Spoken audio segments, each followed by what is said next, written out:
కేంద్ర గ్రామీణాభివృద్ధి కమ్యూనికేషన్ శాఖల సహాయ మంత్రిగా పెమ్మసాని చంద్రశేఖర్ బాధ్యతలు స్వీకరించారు.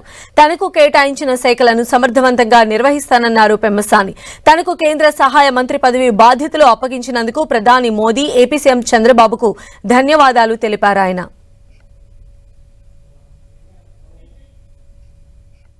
Sri Narendra Modi ji and all the BJP leadership for giving me this opportunity and trusting me to do well. రాష్ట్రపతి ద్రౌపది ముర్మును మాజీ గవర్నర్ చెన్నమనేని విద్యాసాగరరావు కలిశారు. త్వరలో హైదరాబాద్లో తాను నిర్వహించనున్న కార్యక్రమానికి ముఖ్య అతిథిగా రావాలని రాష్ట్రపతిని కోరారు. ఈ సందర్భంగా ఇరువురు పలు అంశాలపై చర్చించారు. అనంతరం ఆయన పార్లమెంటు నార్త్ బ్లాక్ లో కేంద్ర మంత్రులు కిషన్ రెడ్డి, బండి సంజయ్ ని కలిసి అభినందనలు తెలిపారు.